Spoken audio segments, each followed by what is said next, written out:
Pues Cristian, bienvenido al podcast. Por fin se nos ha hecho coincidir. Y pues nada, hoy estaremos hablando de un tema que nos va a dar muchísimo, así que esperamos que nos alcance el tiempo. Y pues nada, hasta Perú te mando muchos saludos y pues bienvenido al podcast. Ya eres un adicto a la fisioterapia más. Cierto. Miguel, qué gusto reencontrarnos después de algunos meses. Es gratificante volver a conversar contigo. Hemos tenido la oportunidad de estar en febrero y en marzo por aquí por Perú. Bueno, y ahora nos toca conversar un poquito sobre ese tema tan importante como el dolor lumbar, ¿no? Así que es un placer, un honor y un gusto poder estar aquí contigo hoy. No, al contrario, el gusto es nuestro. Y pues sí, después de algunos meses nos volvimos ahí a reencontrar, pero ahora de manera virtual. Y pues nada, Cristian, me gustaría comenzar preguntándote, la mayoría de la audiencia, la mayoría de los que escuchan el podcast, pues son mexicanos, pero también hay mucha gente que es de Perú. Y para quien no te conozca, cuéntanos, ¿quién es Cristian Vilches? ¿A qué se dedica? Bueno, brevemente, soy fisioterapeuta peruano, tengo casi 20 años de profesión como fisioterapeuta. Soy fisioterapeuta manual desde el año 2005 que acabé el internado. He hecho toda mi vida terapia manual y hoy por hoy estoy muy enfocado en temas de la educación en neurociencia del dolor. Veo mucho este tipo de abordaje y creo que cada vez va siendo un poco más extenso en mi práctica clínica este tipo de abordaje. Y bueno, el ejercicio también es un tema que me gusta mucho estudiarlo y estoy muy metido en estas tres cosas desde hace mucho tiempo atrás. Como yo siempre lo digo, voy a ser fisioterapeuta manual siempre, pero con otras herramientas adicionales que es lo que nos da el soporte hoy por hoy, ¿no? En cuanto a la ciencia. Claro, y Gabriel lo comentabas, pues esta parte del dolor lumbar pues nos va a dar muchísimo de qué hablar y aprovechando pues la formación que tienes, la escuela que traes y que eres alguien súper abierto en ese tema, alguien que está en constante actualización. Respecto a la terapia manual, vamos a meterle una vez a la parte polémica, por así decirlo, la parte controvertida. Y ahora nos regresamos un poquito al tema de evaluación y demás, pero vamos a abrir con algo controvertido. La parte de la terapia manual. ¿Cuánta evidencia tiene la terapia manual en cuanto al dolor lumbar? ¿Funciona? ¿No funciona? ¿Primera opción de abordaje o no? ¿Qué rodea todo esto del dolor lumbar y la terapia manual? Bueno, a ver, yo creo que debemos empezar por el inicio. En el 2019 tuve la oportunidad de conocer a Chad Cook, que es una de las eminencias más importantes, creo que a nivel mundial de la terapia manual. Nos hemos hecho muy amigos y gracias a poder haber conversado con él, ya teníamos sospechas de muchas cosas de la terapia manual, pero gracias a estudios que parten desde él y entre otros investigadores más, sabemos que hoy por hoy la terapia manual juega un papel importantísimo dentro de la rehabilitación del paciente con dolor lumbar y en general de cualquier paciente con dolor musculoesquelético, pero la narrativa y las cosas que creíamos que hacíamos con nuestras manos, porque en realidad, como te digo, yo soy terapeuta manual casi 20 años y cuando yo aprendí los primeros métodos de terapia manual, los profesores nos decían de que con la terapia, con nuestras manos podíamos hacer cosas maravillosas, ¿no? Que podíamos realinear cosas, estirar cosas, deformar cosas, y en realidad creo que todos los terapeutas manuales cuando empezamos en un inicio, hemos tenido esa idea porque los principios de la terapia manual pues tienen 60, 70, 80 años atrás y no es más. Eh, pero hoy por hoy eso ha cambiado. Si bien es cierto, la terapia manual hoy es considerada importante bajo los efectos neurofisiológicos y los efectos en la neuromodulación del dolor, sigue siendo muy importante explicarle al paciente cuáles son los efectos reales de la terapia manual, porque también el paciente puede tener ideas equivocadas de por qué está funcionando nuestras manos en su cuerpo. Y eso también juega un papel importante dentro del placebo y todo lo que hemos conversado antes. Hubo un tiempo, no sé si seguramente por allá por México también llegó la disputa, donde se hablaba mucho del hands-on y el hands-off, ¿no? Y habían muchos fisios aquí en Perú que comenzaban un poco a juzgar a los fisioterapeutas manuales, ¿no? Hasta cierto punto esto es muy real. Creo que eso fue algo a nivel mundial, ¿no? Y los estudios, gracias a Dios, demostraron que usar las manos sí juega un papel importante, pero hay un artículo muy relevante para mí que se llama Desentrañando los efectos reales o cuáles son los 10 mitos de la terapia manual que hizo Chad Cook, y ahí donde explica justamente esto de la regla cóncavo-convexa, explica las famosas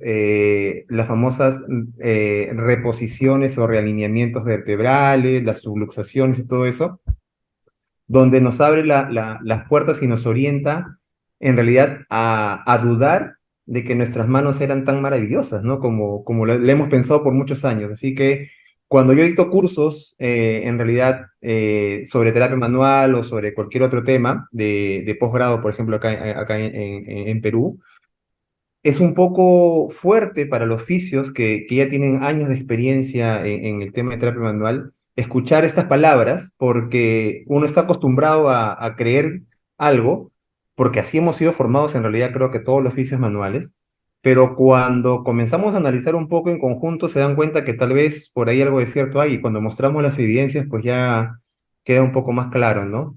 Y ahora viene otro problema, que ahí es donde vienen los fisios que dicen, pero si yo hago tal cosa y me funciona, ¿no? Entonces hay que darles explicaciones sobre la alianza terapéutica, las creencias del paciente, entre otras cosas más, que a la larga juegan también en conjunto con la terapia manual un papel muy importante. Para concluir, Miguel, yo creo que el usar nuestras manos es un papel importante porque nuestras manos y el contacto con el paciente nos dan ese plus que otros profesionales de la salud no tienen. Así que yo sí considero la terapia manual que cumple un papel muy importante, pero no como lo creíamos antes, sino desde otro punto de vista. Y tal cual, ¿no? Como lo has comentado, al final creo que o estos temas controvertidos, esas disputas entre que si funciona o no funciona, es en todos lados, no solamente ni en tu país ni en el mío, pasa en todos lados, y bueno, pues a ver que justamente eso, ¿no? Lo que siempre hemos platicado con muchísimos otros invitados aquí en el podcast, un poco de lo que hago en redes, pues es tomar como que los puntos más importantes de cada autor, hacer tu propio criterio y darte cuenta que al final no es ni A o B o blanco y negro, ¿no? Sino que siempre va a haber una escala de grises intermedia y que A más B siempre va a ser una mejor opción. Y mencionabas, nos vamos ahora un poco para atrás e ir poco a poco con el abordaje de la terapia manual. Y mencionaste algo bien importante, el tema de la educación. No solamente al fisio, ¿no? Como lo hablábamos hace rato, que si funciona o no funciona, los efectos que causas, sino al paciente. Que Así muchos pacientes, pues bueno, vienen, sobre todo con dolor lumbar, pues vienen a la clínica, no sé qué tan común sea en Perú, pero al menos aquí en México, que vienen sí o sí por su masaje, ¿no? O esperan que les metas mano, ¿no? Como aquí decimos, que le des masaje, que le pongas algún aparato y listo, ¿no? Estar conectado 20, 30 minutos y con eso. Y sí, sabemos que se le va a aliviar, por así decirlo, el síntoma en un momento a corto plazo, pero que no es todo. Entonces, ¿tú cómo educas a tu paciente o de manera de todo lo que me has comentado anteriormente, lo pueda entender sobre todo y tenga esa importancia y después llevarlo hacia tu terreno, ¿no? Que es la parte del ejercicio, que el cual implementas demasiado en tu práctica clínica. El tema de la educación es un tema que todavía, al menos aquí en Perú, está todavía en pañales. De hecho, sigue siendo un tema difícil de asimilar para los fisios. Yo tuve la oportunidad de empezar a formarme en el 2019 sobre ya temas, conocía algo ya, pero no había recibido todavía formaciones sobre educación en neurociencia del dolor. Y creo que es el complemento ideal para todo lo que hacemos. La educación en neurociencia del dolor no solamente es sentar al paciente y hablarle sobre algo, la educación en neurociencia del dolor va mucho más allá de eso. La idea de este tema, de que el paciente conozca cosas sobre el dolor, conozca o hacer que el paciente dude de las ideas que tenía antes, del por qué tenía dolor, creo que ese es el rol fundamental de la educación sobre el dolor. Hay muchas formas. Yo particularmente he sido formado por la escuela americana, la escuela de Louis Puente Dura, la escuela de Adrian Lowe, y me gusta mucho crear historias, crear metáforas, hacerle preguntas al paciente, mostrarle imágenes o mostrarle resultados de estudios para que entienda cuál es la importancia de la educación sobre el dolor o por qué es importante que él sepa cosas sobre el dolor. Lo primero en el dolor lumbar es la famosa postura, ¿no? Porque el médico le dijo, probablemente tengas dolor porque te estás sentando en mala posición o porque tienes más lordosis o está rectificada tu espalda. Y una vez que el paciente entiende que eso puede que sea cierto, pero también es muy probable que no, ya disminuye esa alarma, esa alerta, esa kinesiofobia que puedan tener estos pacientes. Tú sabes que el dolor lumbar, el principal factor psicológico del dolor lumbar es el miedo, ¿sí? El miedo al movimiento. Si una persona que tiene dolor lumbar sabe que cuando se agacha hay un riesgo de que le aumente la sintomatología o le aparezca la sintomatología, ¿qué es lo que va a hacer? Dejar de moverse. Entonces, la idea en nuestra primera sesión de terapia es tratar de que el paciente disminuya ese miedo o en el mejor de los casos, trate de hacer cosas que ayer no quería hacer por el temor, ¿sí? Hasta hace unos años atrás, como muchos métodos de terapia manual, si te duele la flexión, hacíamos extensión, inclinación y rotación, pero menos flexión, ¿cierto? Hoy por hoy, tratamos que el paciente, según sus condiciones, sus características, porque acá viene otro tema bastante difícil de entender y de asimilar, es que hay que saber en qué momento ayudar al paciente y hay que saber en qué momento desafiar al paciente, ¿sí? Ese es otro tema bastante complejo. Eh, pero nosotros, al menos lo que yo hago y lo que trato de enseñar en los cursos es que tratemos de acompañar al paciente en sus desafíos, empujar al paciente un poquito a que intente hacer cosas que antes no podía hacer. Entonces, un paciente que no puede hacer flexión por el temor o por el dolor, tratamos que ese primer día, aunque sea, intente hacer una flexión y que se dé cuenta que en realidad el movimiento lo que va a hacer es no aumentar los síntomas, sino normalmente pasa que el movimiento y las repeticiones disminuyen la sintomatología, ¿no? Entonces, cuando el paciente se da cuenta que los síntomas van disminuyendo con el movimiento, entiende de que el camino correcto de la rehabilitación es por el lado de afrontar y de tratar de retarnos a hacer cosas que antes no podíamos hacer. Historias, imágenes, cuentos, preguntas, cosas simples como la historia del hematoma, ¿no? ¿Alguna vez has visto que tenía un moretón en el brazo? Sí. ¿Te dolió? No. ¿Y hubo una lesión? Sí. Entonces, ¿por qué no tuviste dolor y si tuviste lesión? Ah, ok, entonces aquí puedo entender un poquito que en realidad cuando hay lesión no siempre va a haber dolor. Cosas simples, ¿no? O cosas como, por ejemplo, por un tiempo a mis alumnos de especialidad les mandaba a hacer trabajos sobre que ellos creen una historia que les haya pasado en la vida real, que puedan pasarla a uno de sus pacientes para explicarle algo sobre el dolor. Y la historia que más frecuente que hubo fue esta que estás caminando, corriendo y te caes frente a 50 personas y lo que haces es, te paras, llegas a la esquina, ¿no? No hay gente y recién ahí te sobas, gritas y haces lo... y entonces, ¿por qué? También hay una explicación para eso y todo eso trato de explicar a los pacientes, ¿no?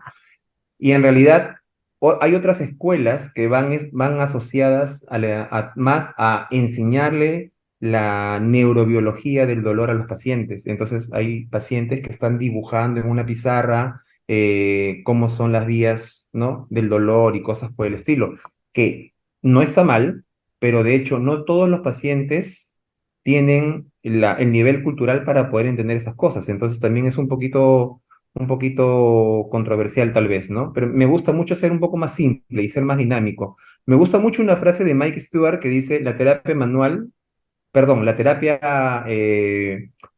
sesión de terapia debe ser una terapia como Bob Marley, lo dice él, súper relajada, súper fresca, siempre con respeto, pero lo más cordial, social y relajado posible. Y eso funciona muchísimo.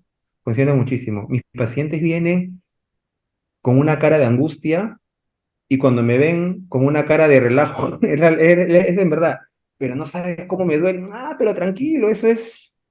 El pronóstico en dolor lumbar es bueno, para empezar.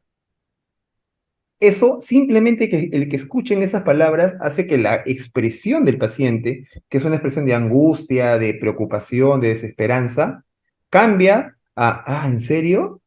Y poquito a poquito van entendiendo más cosas y al final, a veces, en algunos casos, ni siquiera tengo que estar tocando al paciente, porque en realidad, mientras el paciente se mueva y mejore su sintomatología, yo dudo de tocar al paciente en esos casos. Eso es. Sí, tal cual coincido contigo. Creo que esa parte de explicar al paciente a través de metáforas, de historias, de cosas que pueda entender, es una de las mejores maneras que el paciente lo pueda asimilar, ¿no? Digo, y también habrá otros pacientes que a lo mejor no les importa tanto la explicación, lo que le importa es que le quites el dolor, ¿no? Yo creo que todos van a llegar así, o la gran mayoría. Pero bueno, algo que se les pueda quedar es una de esas maneras, ¿no? Que has comentado. Respecto a esto último que comentaste, esa evaluación que haces, pues de manera integral y donde puedes llegar a identificar, ¿no? Algunas red flags, a lo mejor y saber cuándo sí meter mano, cuándo no, cuándo aplicar algo, cuándo referir. Entonces, ¿cómo es el proceso de tu evaluación? Ya le explicaste a tu paciente en un primer contacto, ya has tenido o vas conociendo a tu paciente poco a poco, conforme vas haciendo tu historia, llega el momento de tu evaluación. ¿Cómo haces tú esa evaluación? Si usas algunos test de manera específica, prefieres evaluarlos con movimientos o reproducir el movimiento que doloroso, y cómo identificas esas red flags y cuáles son las más comunes que tú te has enfrentado en la clínica. A ver, antes de empezar ya la evaluación como tal, hay un tema que tal vez no sea muy visto todavía dentro de la terapia física porque es tal vez un poco más psicológico, que es la entrevista motivacional. Entonces, dentro de la anamnesis, dentro de la educación sobre el dolor y durante la evaluación, la entrevista motivacional juega un papel muy importante, ¿ok? Es algo que todavía no conocemos mucho, pero que intentamos poner palabritas como para no sonar tan fuertes y más bien siempre tratar de resaltar lo positivo dentro de las cosas negativas que el paciente nos pueda contar durante la anamnesis o durante la evaluación postural, por ejemplo, ¿no? Si bien es cierto, la postura no es condicionante al dolor, yo creo que sí es bueno evaluarlo, porque al final, mientras más hallazgos tengamos, al final podemos tener una idea un poco más clara de cuál es la condición del paciente. Entonces, si bien es cierto, la evaluación, y eso lo enseño tanto en pregrado como en cursos de especialidad, si bien es cierto, la postura no es 100% relevante con la sintomatología del paciente, es bueno evaluarla para saber si al final pueda o no estar relacionada con los síntomas, porque los estudios también no son concluyentes con eso, ¿no? Nos dejan un poco a la, a la intemperie, ¿no? Un poco de, he leído hace poco una revisión, hay una revisión sistemática de revisiones sistemáticas sobre la postura y el dolor lumbar, y la conclusión es básicamente la misma. Hay una alta probabilidad que no hay una relación directa entre la postura y el dolor, pero hay una pequeña probabilidad que tal vez sí. Entonces, seguimos un poco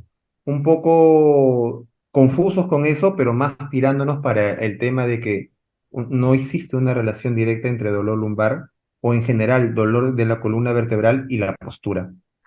Pero sí creo que es importante evaluarla. Luego, yo en la anamnesis ya tengo una idea clara de alguna posible bandera roja. Ahora, si bien es cierto, las banderas rojas no son muy frecuentes en la fisioterapia, eh, lo más típico con lo que me he podido tocar, tal vez que han sido casos muy puntuales, es un caso de mal de Pot, ¿ok? Y después un tumor por ahí, una sospecha, y más de eso, no, tal vez un síndrome de Caudequina, uno. Y de ahí, más de eso no he visto tanto en mi práctica clínica banderas rojas. Más siempre creo que encontramos más banderas amarillas, más factores psicosociales asociados al dolor, y creo que hoy por hoy las redes, la parte psicosocial, lo que el paciente escucha en las calles, lo que el paciente ve en Google, ve en YouTube, ve en TikTok, toda esa información negativa la asimila como parte de su dolor y al final eso puede empeorar la condición del paciente. Entonces también eso, esos factores psicosociales juegan un papel muy importante. Eso es con la primera parte. Después sabemos también, y seguramente lo han comentado anteriormente, es que nosotros confiamos al 100% en los test ortopédicos, ¿no? Pero siempre hay un poco de riña, no sé si riña es la palabra, pero de que no a todos les gusta escuchar que lo que como evaluábamos antes, hoy por hoy, es un poco no muy basado en ciencia. Entonces, por ejemplo, para hombro vemos que hay más de 300 test, si mal no recuerdo, ¿no? Y en realidad, ¿cuántos son 100% confiables? Ninguno. Exacto. Y lo mismo pasa para la columna lumbar, ¿no? Hay un montón de test, pero yo creo que los test siguen siendo importantes para sospechar de algo, para tener la idea de algo, o para sospechar que tal vez no hay algo. Pero lo más importante durante la evaluación es el razonamiento clínico. Y todo eso parte desde el inicio, desde la anamnesis, la historia clínica. Desde ahí yo creo que un fisio que tiene la mente abierta para entender todos los factores que pueden estar asociados a la sintomatología del paciente, puede llegar a concluir muchas cosas con los test ortopédicos. Pero teniendo en consideración que los test ortopédicos no son 100% confiables, que nos dan una sospecha hacia lo positivo o hacia lo negativo. Eso es básicamente la forma de evaluar. Entonces, evaluación postural, algunas pruebas neurodinámicas también en casos de pacientes que mencionan alguna sintomatología neural por ahí. Les explico también sobre el síndrome del piramidal, porque mucha gente viene con esa idea de que el piramidal es capaz de comprimir al nervio ciático y muchos fisios y médicos le dan esa información a los pacientes. Entonces, el paciente piensa que tiene un músculo grande, hinchado, que está comprimiendo a un nervio y que por eso tiene toda la sintomatología que va desde el glúteo hasta la extremidad inferior, cuando hay muchos otros factores asociados a eso. ¿Tú cómo También les explicas ahí esa parte? perdón, Te interrumpo ahí para hacer un paréntesis. ¿Cómo explicas esa parte al paciente? ¿Cómo le quitas esa idea? Que es parte de lo que ah, hablamos hace rato de la educación. sí, claro. Yo le digo, a ver, ¿tú crees que un nervio puede ser tan tonto de dejarse comprimir por alguien, por algo? A ver, y se ponen a pensar, imagínate un nervio que es como un fideo, Len, que está envuelto en vaina de mielina y un montón de cosas más. Si viene algo y lo comprime, ¿qué va a pasar? El nervio va a moverse como un gusanito y va a tratar de estar siempre dentro de su espacio o del entorno más confortable para él. Ahora, la distancia entre el piramidal y el nervio ciático no es que están exactamente pegados, ¿cierto? Sino que hay un espacio, lo mismo que el famoso choque óseo, ¿no? La misma idea que tienes sobre el contacto óseo es algo muy similar ahí. Tu cuerpo es tan inteligente que no va a permitir que algún nervio importante para ti se deje simplemente comprimir por algo. ¿Qué otros factores crees que puedan estar asociados a ese dolor que sientes o esa sintomatología, tal vez neural, adormecimientos, cosas por el estilo, que puedas sentir hacia la extremidad inferior? Entonces, aquí los pacientes comienzan a hacer mención. Ah, mira, cuando estoy en situaciones de estrés, el adormecimiento aumenta, ¿ok? Cuando no descanso bien, no duermo bien, amanezco con ese dolor que se me irradia hacia la pierna, ¿ok? Cuando estoy en el trabajo y me toca realizar un trabajo que me encargan alguna actividad que yo sé que me va a perturbar varios días, comienza ese dolor irradiado. ¿Ok? Entonces, analicemos factor externo, factor externo, factor externo. Date cuenta que hay muchos factores externos que pueden originar que ese nervio se irrite o se sensibilice y comience a dar esa sintomatología que tú piensas que viene de la parte posterior, pero que en realidad no, el nervio para que produzca esa sintomatología no tiene que necesariamente que estar comprimido por algo. Ahora, si realmente fuera que tu nervio está siendo comprimido por algo, no hay solución a eso. ¿Cómo descomprimimos un nervio comprimido? No hay solución.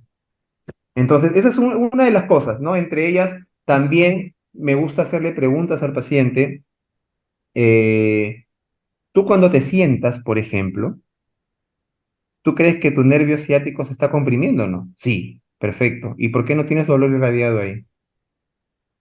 Ah, tienes razón, ¿no? Entonces comienzan ellos mismos a darse cuenta, sí, pues en realidad la compresión no tendría por qué ser un factor predisponente para ese dolor irradiado. Así, y entre otras cosas más, que a veces en el camino van ocurriendo según lo que voy conversando con los pacientes también, ¿no? Esa es creo que esas son las más típicas y las más frecuentes que me toca ver y hablar con los pacientes cuando me dicen eso, ese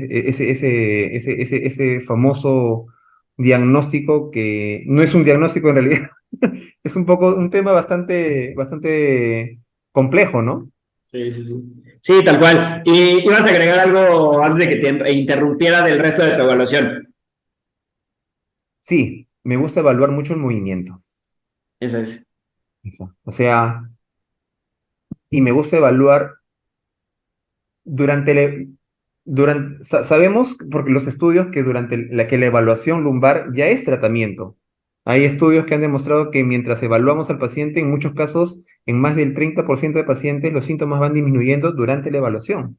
Entonces, eso es un punto favorable, porque se está moviendo el paciente, ¿sí? Entonces, me gusta mucho desafiar dependiendo de cómo está el paciente, porque si es un paciente que tiene banderas amarillas, que catastrofiza el dolor, que tiene miedo de evitación, que tiene muchos factores psicosociales asociados a su dolor, yo soy consciente de que probablemente los síntomas aumenten con el movimiento. Entonces, tengo que usar un poquito el criterio y decir, ok, este paciente no me conviene que él sienta que cuando se mueve más, porque está sensibilizado, cuando se mueva más, los síntomas van a aumentar porque va a asociar movimiento con dolor. Y eso no quiero que pase en un inicio. Entonces, hago lo justo y necesario. Un movimiento, con que hagas uno, me quedo contento hoy día. Y es más, hay algo muy importante, es que la gran mayoría de edificios creemos que porque el paciente nos pagó la primera consulta tiene que irse con menos dolor ese día, ¿cierto? Y yo por mucho tiempo he tratado de que mis pacientes, si es que me puedo demorar 3 horas, pero quiero que se vaya con menos síntomas. Pero ¿sabes en qué ha cambiado eso gracias a conocer cosas sobre el dolor y todo este tema de la educación sobre el dolor? Es que en muchos casos mis pacientes se van con la misma intensidad de dolor, pero con otra cara, con otra actitud, con una esperanza de que pueden vencerle a lo que tienen. Entonces, en muchos casos creo que es más importante eso que estar tratando de pelearnos con el dolor. ¿Sí? Y ese juega un papel muy importante porque cuando el paciente se siente fuerte, él solo se va a ir desafiando a hacer cosas. ¿Eh?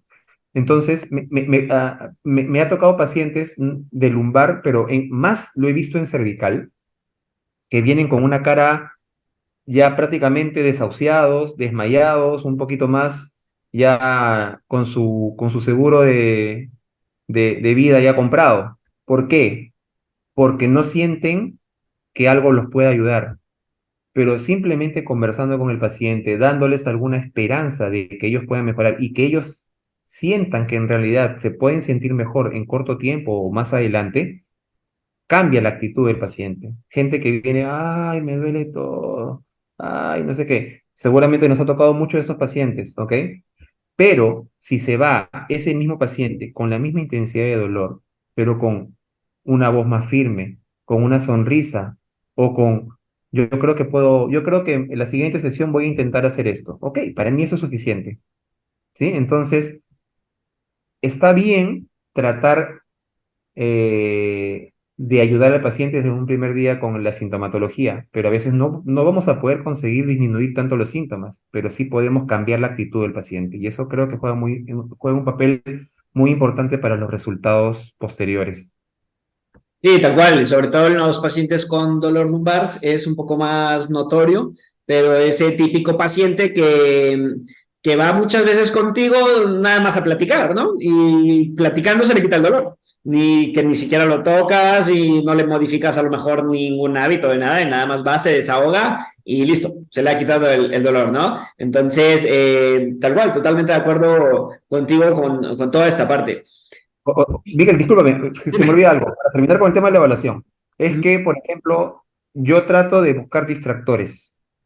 Por ejemplo, la flexión le duele. Ok, vamos a hacerlo con respiración. Y me ha pasado muchos pacientes que simplemente haciendo respiración mejoran su rango de movimiento y los síntomas disminuyen o en algunos casos hasta desaparecen. ¿Ok? Y la explicación posterior a eso es justamente los factores psicosociales o la sensibilización central que ha habido de ese dolor lumbar, ¿no? Y les hago una explicación posterior del por qué es que mejoró sus síntomas con la respiración. Uso también el metrónomo, que es este, si alguien no lo conoce, es un beep, ¿no? Que se usa en la música, ¿no? Y el paciente, en vez de pensar en el movimiento, tiene que ir pensando en seguir el ritmo del beep que va sonando. O en algunos casos me ha pasado que una paciente cantando se relajaba de una forma que podía hacer los movimientos. Entonces, yo creo que es importante que durante la evaluación encontremos si hay algún distractor que pueda ayudarnos a mejorar la sintomatología del paciente. Y eso nos reconfirma justamente que hay muchos factores psicosociales asociados a esa sintomatología. Claro, tal cual. Y esa paciente que cantaba y se le quitaba el dolor, si cantaba bien, bueno, todo bien, pero si cantaba mal, por los pacientes, ¿no? Cantaba las canciones de Alianza. Sí, pues nada, sí, totalmente de acuerdo contigo. En toda esa parte, el uso de esos focos externos, que cada vez va a tener más relevancia, ¿no? Y se va a poner de moda, estas famosas neurociencias, que muchas veces todos estos focos externos se prestan para esta parte de ejercicios instagrameables o que se vean muy bien en redes, pero que muchas veces no saben ni para qué funciona, ¿no? O todo lo que hay detrás de eso, de un video, de que se vea bonito, de que venda humo en redes, pues va mucho más allá de todo esto. Siguiendo con algo de los temas controvertidos y con estas falsas creencias, o no, tú me dirás, ¿qué opinión tienes acerca del entrenamiento del core versus el ejercicio normal respecto al dolor lumbar? ¿Vigente? ¿Todavía no? De acuerdo tanto a la evidencia como a tu experiencia. Tú que tienes más experiencia clínica que yo y que muchos de los que te vamos a estar escuchando. ¿Sí tu experiencia se correlaciona con lo que dice la evidencia o es diferente? A ver, yo tengo una premisa. No sé si la escuché en algún lado o se me ocurrió por ahí cuando alguien me preguntó por el core, ¿no? El core funciona porque es ejercicio, no funciona por otra cosa, en realidad, ¿no? Entonces, si bien es cierto, yo he sido formado en terapia manual con toda la evidencia australiana, ¿no? De transverso abdominal, de multífidos, hablando exclusivamente de columna lumbar. Y en realidad te puedo decir que hoy por hoy no hago absolutamente nada de lo que aprendí hace muchos años. Prefiero, porque la evidencia lo dice así, y he visto muchos mejores resultados cuando trabajo de forma global los ejercicios, ¿no? Porque es muy poco probable que podamos aislar músculos y trabajar un solo grupo muscular, ¿no? Es imposible en realidad, ¿no? Nuestro cuerpo está diseñado para trabajar armoniosamente en conjunto según nuestra armonía propia de cada persona, ¿no? Entonces, yo recuerdo por mucho tiempo, pues, que intentábamos palpar el transverso abdominal, intentábamos reclutar y aislar a los oblicuos para que haya un trabajo específico de transverso, tratábamos de trabajar solo multífidos, pero en realidad, pues, viendo los estudios y siendo un poco realistas y conscientes, es que en muchos casos, el simple hecho de que al paciente no le salga un ejercicio de transverso, porque no es fácil, un paciente que tiene dolor y que tiene poca fuerza en el transverso, probablemente no puede hacer la contracción, también puede ser frustrante para ese paciente que a la larga aumente su kinesiofobia, aumente su catastrofismo, entre otras cosas más. Entonces, yo trato de darle al paciente más un ejercicio global activo, según las condiciones que tiene. Y yo sí siempre digo esto, es que yo tengo un contrato con mis pacientes. ¿Cuál es ese contrato? Yo voy a ser tu fisioterapeuta y tú mi paciente, pero tienes que comprometerte a hacer alguna actividad, algún ejercicio aeróbico. Tienes 5 opciones, le doy yo 5 alternativas. Caminar, pero no el caminar, me voy al mercado y ahí hice mi ejercicio, no, sino salir a caminar como deporte, como una actividad. Correr, nadar, manejar bicicleta o bailar. Si tú le agregas algunos de esos 5 ejercicios a tu vida cotidiana o lo comienzas a asimilar como algo frecuente, no solamente vas a mejorar la condición que tienes del dolor lumbar en este caso, sino que vamos a poder contrarrestar muchas patologías de acá a algunos años, como la diabetes, la hipertensión, cualquier enfermedad degenerativa, hasta el cáncer, no sé, todo, le doy a la artrosis y cosas por el estilo. Entonces, gracias a Dios, es que el 90% de mis pacientes han logrado llevar alguna de estas actividades a su práctica interdiaria o diaria en algunos casos, ¿no? Y no solo eso, me sorprende que, por ejemplo, acá yo en Perú dicto una formación en columna vertebral y el primer módulo es dolor lumbar con una teoría bastante extensa del dolor, de los beneficios del ejercicio. Y cuando nos hemos reencontrado después de algunos meses con muchos de los exalumnos de la primera parte, es que muchos han bajado de peso, muchos han conseguido tomar algunos de los hábitos que hemos conversado en la parte del ejercicio y de los beneficios del ejercicio como ya parte de su vida diaria y son ahora un ejemplo para sus pacientes. Y eso también nos indica de que la gente puede entender que el ejercicio es beneficioso para nosotros y que nos puede prevenir de muchas enfermedades que tal vez sean muy preocupantes más adelante, ¿no? Entonces, me gusta mucho. Yo, sinceramente, recomiendo que tratemos de trabajar más de forma global, con la metodología que quieran. El simple hecho de que el paciente haga un ejercicio respiratorio y es un ejercicio global. Así de simple. Y yo siempre trato de empezar con ejercicios respiratorios en mis pacientes con dolor lumbar.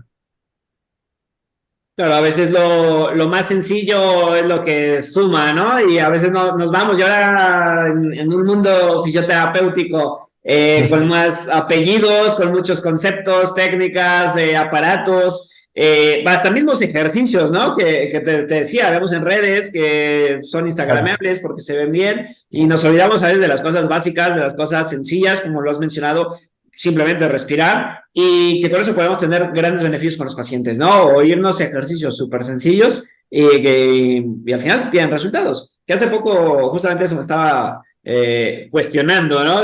No cuestionando, sino pensando, analizando en mi vida profesional, que no soy muy común de subir ejercicios y poniéndome a analizar fue como que pues, es que realmente no tengo tampoco muchos ejercicios que sean instagramables, ¿no? Que llaman la atención, es que me voy a lo básico y que al final es lo que funciona, ¿no? Necesitamos hacernos como que ideas muy complejas para estar periodizando la parte del ejercicio.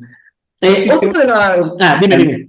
No existe una regla para el ejercicio en realidad, ¿no? O sea, Tal todo cual. es adaptable, todo es modificable, todo es en base al criterio del fisio, ¿no? Es muy importante eso. Yo creo que cualquier cosa que estudien, cualquier técnica, curso, método que aprendan, tienen que adaptar y ustedes hacer un razonamiento eh, para ver si realmente eso puede servir al paciente o no, ¿no? Yo creo que por ese tema mucha gente se encierra mucho en una metodología, en una forma de una secuencia de ejercicios cuando en realidad el paciente puede hacer menos o más y puede ser suficiente para ese paciente, ¿no?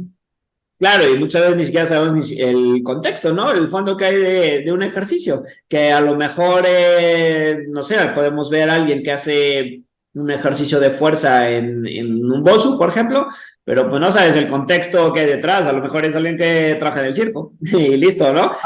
Para su contexto a lo mejor viene bien, o en el momento que lo está haciendo viene bien. Ahora, también es que el ejercicio no es para todos los pacientes, ¿no? No Claro. todos los pacientes responden bien al ejercicio, ¿no? Entonces, yo creo que no responden bien porque tal vez no es que no le hayamos indicado bien el ejercicio, tal vez que primero debimos haber educado de una forma correcta al paciente. Yo creo que por ahí va un poco más el tema, ¿no? Hay mucho temor en el dolor lumbar. Sí, claro, muchas veces nos pasamos directo a eso, ¿no? Ahora que se habla más de ejercicio, que hay más formaciones, que hay más, empieza a haber más evidencia, pues nos olvidamos de que todavía tenemos mucho trabajo por hacer antes, ¿no? Lo que has mencionado, evaluar, educar al paciente, escuchar al paciente, conocer sus gustos, todo ese tema de educación, el hecho de generar una buena alianza terapéutica y luego lo más difícil, que nada más implementar ejercicio sino la parte de que se adhiera a la parte del ejercicio, ¿no? Al paciente, a su vida y con los recursos que tenga y los horarios que tenga disponibles, que todavía es todavía más complejo llevarlo a cabo. Hay un estudio, ya que estamos hablando del ejercicio, hay un estudio, me imagino que de repente lo habrás leído, es de qué tan exigente debemos ser con el tema del horario y de la secuencia de ejercicio durante el día o interdiario, según lo que se le indica al paciente, es que la conclusión es que si somos muy simples, muy básicos con la indicación, el paciente no va a hacer el ejercicio. ¿Ok? Entonces, según estos estudios, han demostrado de que al paciente hay que decirle tal hora tantas veces al día, por tanto tiempo, y tenerlo como una regla para que el paciente tome conciencia de que eso es importante. Si le decimos, no, en el momento que puedas, hazlo, si puedes una vez al día, si puedes dos, si es domingo no lo hagas, no sé, cosas por el estilo, hay una alta probabilidad, hablo de más de un 70% de probabilidad que el paciente no haga los ejercicios. ¿Ok? Así que eso también juega un papel muy importante. Sí, claro, tal cual, tal cual, tal cual. Sin dejar también, es que al final es un equilibrio, ¿no? Sin dejar tampoco de olvidarnos de la persona que al final va a tener o lo va a hacer cuando tenga tiempo, o que a lo mejor va a tener otras prioridades, ¿no? Una persona que trabaja 8 o 10 horas en oficina y que lo único que va a querer llegando a su casa, pues es a lo mejor ver a sus hijos, jugar un rato con ellos antes de que se duerman en lugar de hacer los ejercicios que le hemos dejado, ¿no? Pero bueno, al final es un equilibrio entre ambas partes y buscar la manera de que se adhiera el paciente a esta parte del ejercicio, sobre todo en este tema como es el dolor lumbar, donde sabemos perfectamente que es pues el pilar, ¿no? Del tratamiento. Podemos ocupar más cosas, pero pues al final esto es el pilar. Ya que estamos hablando de ejercicio, y para no salirnos, ya ahorita regresamos con otro de los mitos, o no, que ahorita nos vas a comentar, pero para no salirnos ya del tema del ejercicio, ¿qué opinas de ahora todo esto que se va a poner de moda del tema de los ejercicios que flexionan la columna? Cedo, ¿qué opinas? De los ejercicios que flexionan la columna. Sí, que flexión de columna, que ahí dividen los gremios, ¿no? Entre que no lo deberían hacer del todo porque pueden desarrollar alguna patología como lo puede ser una hernia o el otro grupo de que no pasa nada, metámoslo y al contrario, alta intensidad porque es resiliente la columna, ¿no? Estos dos extremos que se pueden ver mucho en redes. Ya, ningún extremo es bueno, definitivamente. Y con un ser humano es peor, es mucho más exacto todavía, ¿no? O sea, a ver, es que pasa que, es que me peleo mucho aquí con los oficios cuando converso en algunos cursos especiales. No me peleo exactamente, pero es que en realidad, si tenemos una idea sobre algo y alguien nos dice algo contrario, es como que, "Ah, pero si yo lo he hecho así y no sé qué, bueno, en fin. A ver. Yo creo que debemos trabajar según las características y condiciones de cada paciente. Si el paciente puede llegar la palma de la mano al suelo, pues que lo haga, ¿no? Y si el paciente puede hacer extensión y hacer una extensión de 90 grados, pues que lo haga. Si al final es su cuerpo, al final son sus propias características. El hecho de que haga flexión no va a originar que la hernia crezca, aumente o se salga un bulto, como alguien me comentó por ahí, o que la extensión haga que la hernia regrese a su estado original, ¿no? O sea, es un poco, son ideas, básicamente, ¿no? Ideas de métodos antiguos, ¿no? Pero la evidencia anatómica, biomecánica y la evidencia clínica y científica nos dice de que eso no es probable, ¿no? O sea, un paciente que tiene mis pacientes que tienen 3, 4 hernias lumbares, yo los mando a hacer flexión el primer día, así que pueden hacerlo, sin problema. ¿Ok? Pero ahí viene otro tema, que a veces los médicos le dicen, como tienes una hernia, por favor, nada de agacharse. O agáchate poniendo las manos en las piernas, doblando la rodilla, tomando aire, contrayendo el abdomen y nadie se agacha así, ¿no? Así es. Literal. No, nada, dejen. Por eso me gusta mucho lo que dice Mike Stewart, ¿no? Este tema de hacer una terapia fresca, ¿no? Paciente, ¿te quieres agachar? Agáchate como quieras. ¿Cómo me debo de agachar? Como tu cuerpo te lo diga. ¿Cómo debo cambiar un foco? Como tu cuerpo te lo diga. Pero tengo que cuidarlo de alguna forma, me tengo que poner una faja para hacer. No, tranquilo. Si tú crees que puedes hacerlo, intenta hacerlo. Así de simple, ¿no?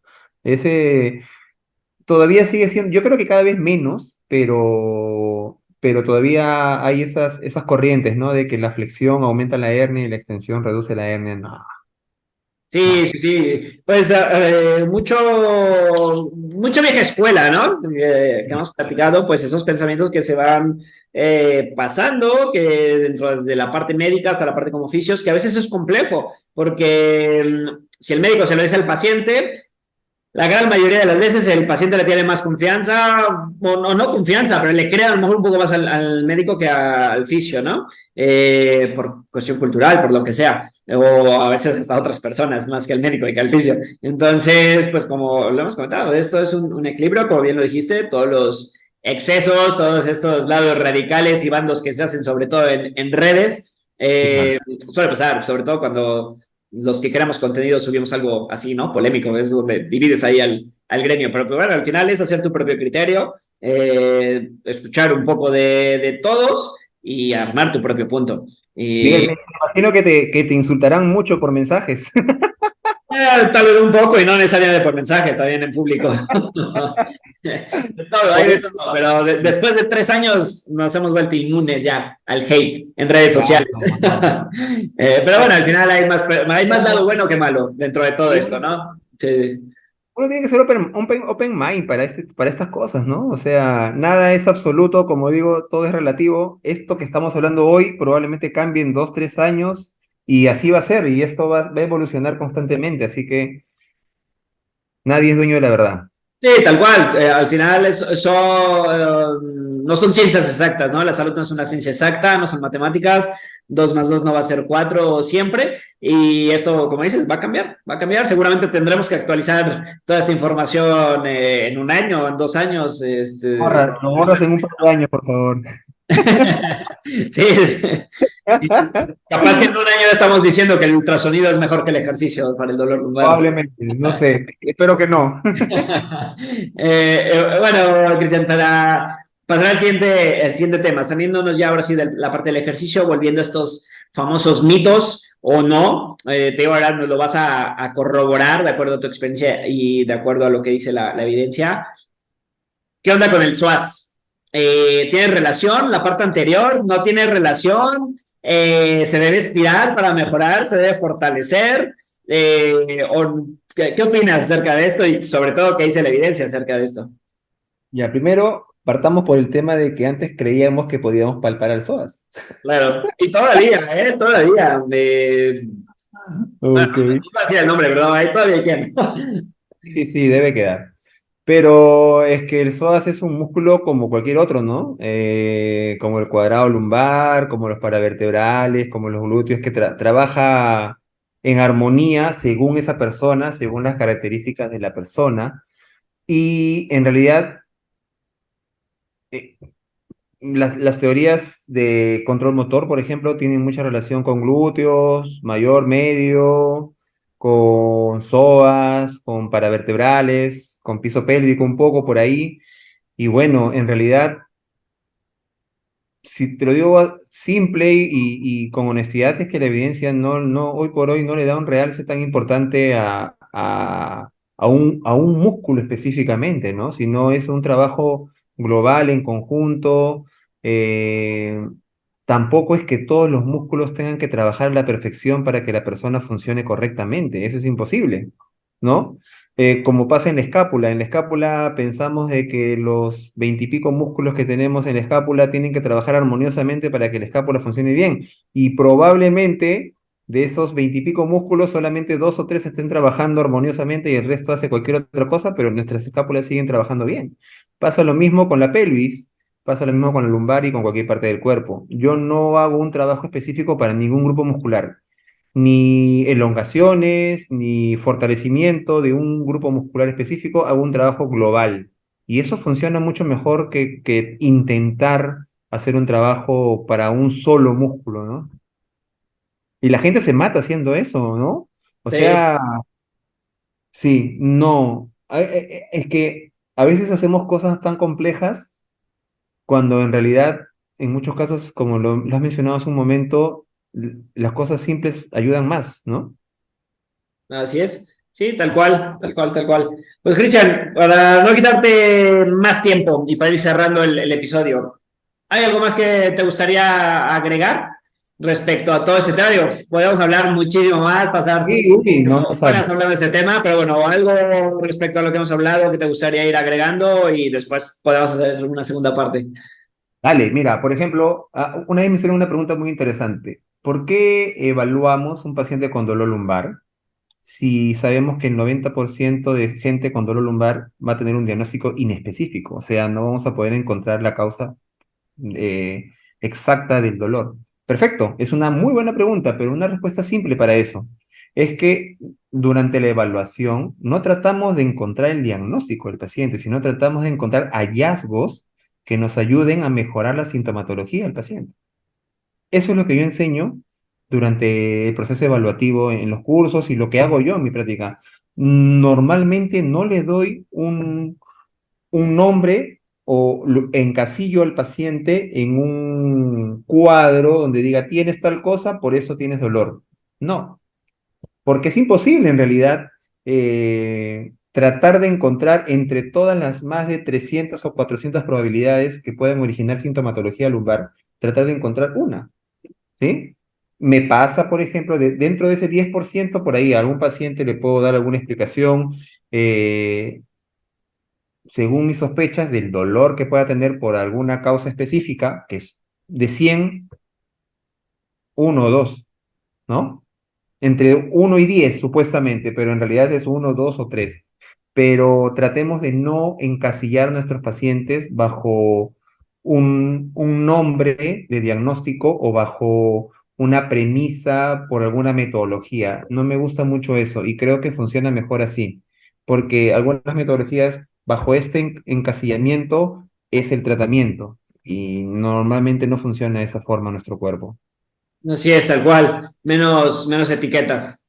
Y la faja, mucha gente nos dice, ¿debo usar la faja o no usar la faja? Hay estudios que han demostrado que la faja ni previene ni te va a ayudar ya cuando tienes dolor, tampoco te va a ayudar a la sintomatología lumbar, pero sí te ayuda como un placebo y sí te ayuda como un factor psicológico muy importante. Entonces, si el paciente siente que le ayuda en una primera instancia, yo le digo, úsalo cuando creas que te pueda ayudar, pero no todo el día. Y gradualmente le voy quitando eso, como los medicamentos, ¿no? Algo así.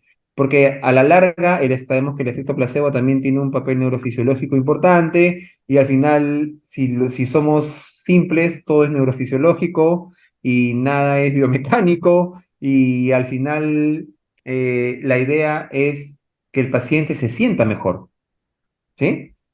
A veces los agentes físicos funcionan también. Y creo que lo conversamos cuando estuvimos acá en Lima, ¿no?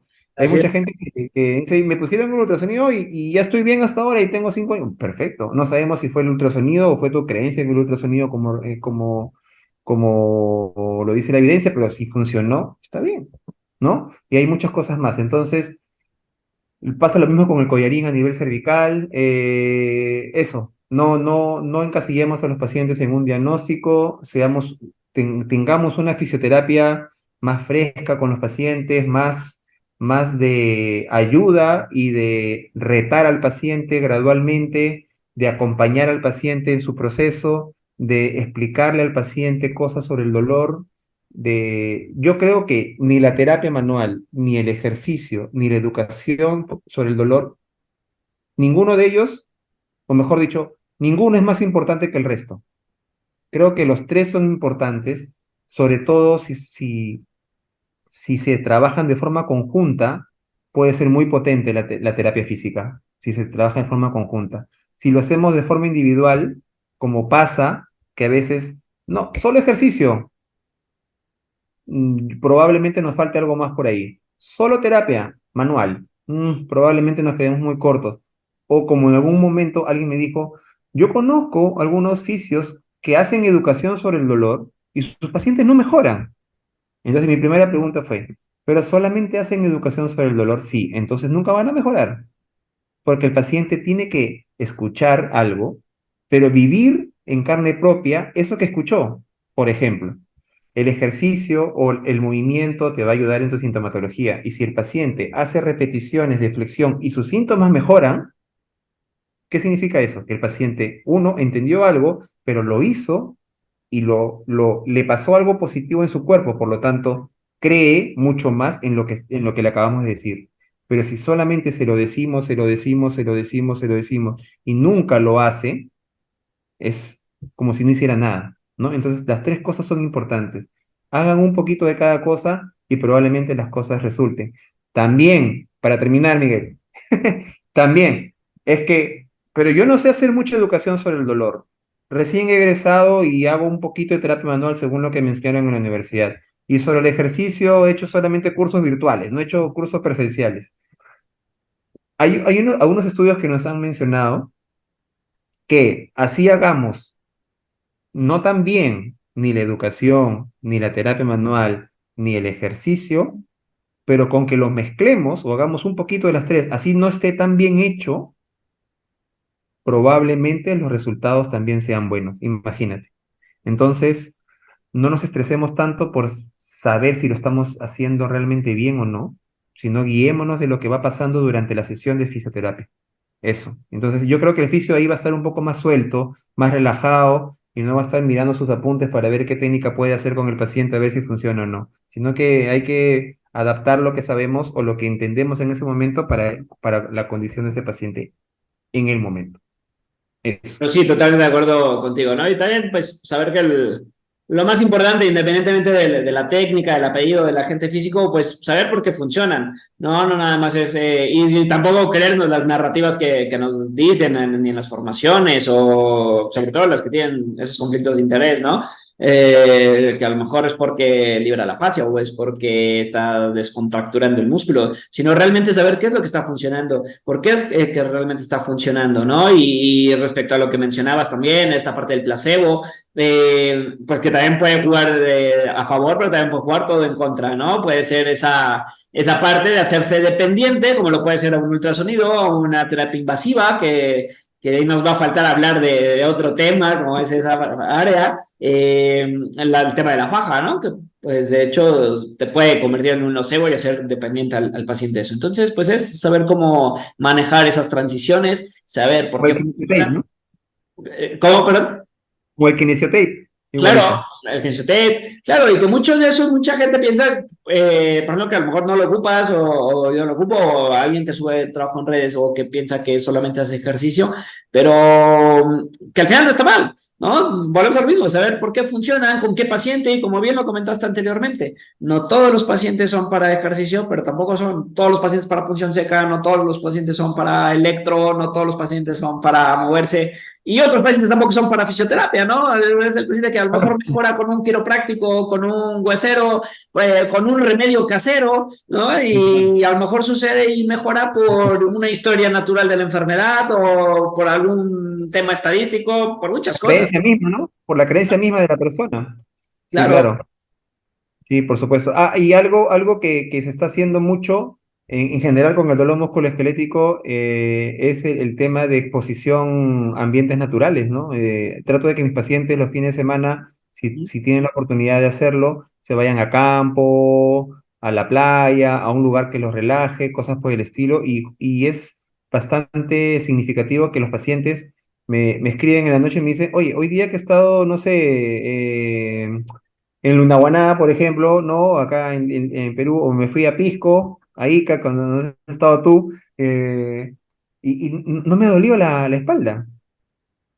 Entonces, esos momentos son importantes para el paciente porque entiende justamente que el dolor no viene de la columna como tal, sino que es un proceso de respuesta del sistema nervioso central, ¿no? Y el que cada vez el cerebro vaya pensando menos en esa zona que origina síntomas va a hacer de que el dolor vaya disminuyendo también, ¿no?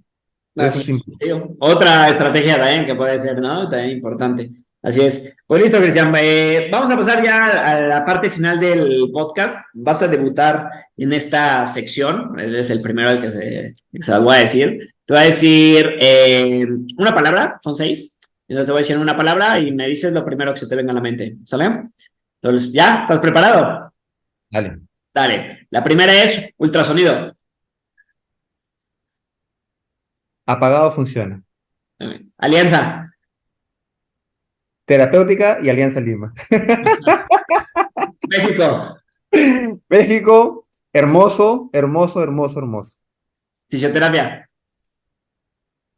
Mi pasión. Dolor. Un tema demasiado complejo y estamos en pañales todavía. Y el último, fascia.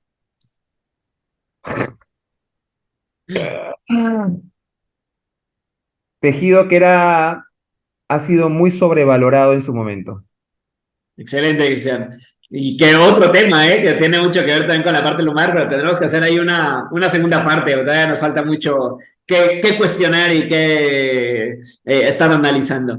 Y ahora sí, la última parte ya del podcast, haré 3 preguntas concretas. La respuesta no tiene que ser como tal. La primera es, ¿qué cambiarías de la fisioterapia? Algo que tú pudieras cambiar.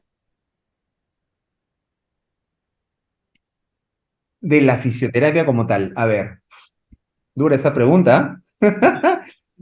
Ah, que no sea tan estructuralista, que, que sea un poco más basada en un modelo biopsicosocial. Eso creo que nos falta todavía mucho, mucho encaminados, pero nos falta mucho todavía.